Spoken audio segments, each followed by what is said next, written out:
Re thuin chuna kan chuak lui à zana curfew an tili de zana tunge chuak penga tunge zana bazar kal ngai tunge zana service ngai taxi driver ten ni matlab chupon khap ve zoom lo ra chuna him a hlom lo zana hlom tinan ka spot lo min har san ne ngamon soin ne putuk inti sakmot chi ni lo mi har san na hi ke ma ngai dana alen le te tlama poi mo lo wa amma atuar tu ati natan hi apoi mo ber chu ani man inti lum tung ni hiat chuan an ba mo ber chu ngai thatu ani an har san na lo chiar tu ani kan mo ber ho chi min ngai thatu in khathiam tu ani i chian nu tan i chian pa tan ngai thatu i lo ni thengem ngai lo lu tu ani lo anh nghe không sao social distancing One nice tea and I get my ping pong. Panin câu ta,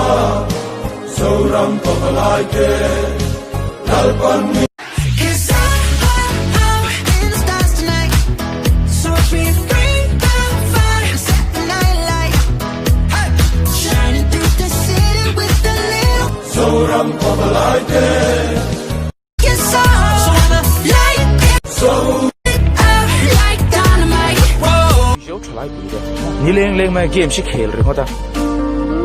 Anh mà để lôi mất chuột, zuru răng mà. Email là chele pay đi chuột. Idam chung này thì cả mà email try rồi mà. Ilak ngay là bằng nó. Ifa đang mail chat thằng dia. Nula start tu này thế cả. Này ngay là. Ngày chia đến này mà nó làm ăn một phen nó tụt sein. Na thọc rồi tay mà rồi. ngai lo lu tu ani lo anh nghe không sao social distancing ngai poi mo tur